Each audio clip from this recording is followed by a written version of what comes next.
Selamat datang di Nenesaurus, kupas habis gosip dan fakta tentang hewan. Assalamualaikum semuanya. Halo, apa kabar? Kalau Pak Suga sih baik-baik aja. Hehehe. Ngomong-ngomong nih ya, puasa udah dapat berapa hari? Coba kalian komen di bawah ya. Oke, di video kali ini saya akan membahas tentang rayap yang suka makan kayu dan buku. Kenapa ya makanan favorit rayap itu kayu dan buku? Daripada penasaran, simak baik-baik ya penjelasan dari saya. Kenapa rayap suka makan kayu dan buku? Karena kayu dan buku bisa menghasilkan enzim selulosa ketika dicerna oleh rayap. Dan dua benda ini termasuk unsur yang diambil sebagai bahan makanan bagi rayap. Oh iya, kalian pernah lihat kan lemari atau kayu yang ada di rumah kalian itu berubah jadi debu dan pasir? Nah, itu dikarenakan tubuh rayap telah menyerap enzim dari kayu atau buku, dan ampas kayu atau bukunya itu menjadi kotoran rayap yang biasa ditemukan di rumah-rumah yang di dalamnya bersarang rayap. Lalu, bagaimana rayap bisa mencerna kayu dan buku? Padahal dua benda itu bukan termasuk ke golongan yang bisa dimakan sama makhluk hidup. Apakah rayap termasuk temannya kuda lumping yang bisa makan kaca? Dari penjelasan ilmiah tentang pertanyaan tersebut, maka semakin yakinlah kita bahwa Allah Subhanahu wa Ta'ala sebagai pencipta seluruh makhluk hidup di dunia ini telah mengatur setiap hal dengan detail dan seksama, yang sebagian saling berhubungan satu sama lain, saling ketergantungan satu sama lain, dan saling memberikan sebab akibat satu sama lain, sehingga siklus kehidupan ini terus berlangsung dalam jangka waktu yang lama sekali. Oke, berdasarkan penelitian yang sudah dilakukan oleh tim ahli, bahwa dalam saluran cerna rayap terdapat makhluk hidup bersel satu atau protozoa yang bernama flagellata. Flagellata inilah yang membantu rayap dalam mencerna kayu atau buku di dalam tubuhnya. Hasil pencernaan tersebut menghasilkan enzim selulosa yang menjadi sumber makanan untuk rayap. Nah, begitulah pembahasan tentang rayap yang suka makan kayu dan buku. Jadi, kalau ada rayap di rumah kalian, kalian harus cepat-cepat membasmi rayap tersebut.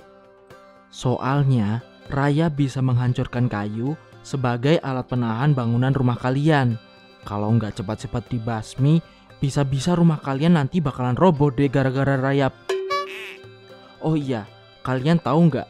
Kalau hewan satu ini itu, waktu di zaman Nabi Sulaiman, pernah diberi amanah oleh Allah Subhanahu wa Ta'ala untuk menyimpan rahasianya. Kalau kalian belum tahu, oke, kami akan menceritakan. Dengerin baik-baik ya. Dari kemampuan rayap yang bisa berbicara dengan jin dan hewan, Nabi Sulaiman banyak mendapat bantuan dalam segala urusannya, baik dalam berdakwah, menata pemerintahan, dan juga membangun istana. Istana Nabi Sulaiman sangat megah sekali loh. Ada berbagai bautan indah yang terpasang di sepanjang istananya. Dan itu berkat bantuan dari manusia, hewan, dan juga kalangan jin. Mereka semua adalah pasukannya Nabi Sulaiman. Kalangan jin memiliki kemampuan yang dapat menghilang. Oleh karena itu, banyak yang mengatakan kalau kalangan jin bisa mengetahui segala hal. Saat membantu Nabi Sulaiman membangun istana, kalangan jin mampu mendatangkan berbagai bahan-bahan bangunan terbaik dari berbagai belahan dunia. Kalangan jin pergi ke suatu tempat dengan kemampuan menghilangnya, lalu mereka kembali dengan membawa sesuatu. Dan kalangan jin juga biasa membawa kabar yang beredar di luar daerah istana Nabi Sulaiman. Hal ini membuat banyak makhluk yang menyimpulkan kalau bangsa jin tahu akan segalanya.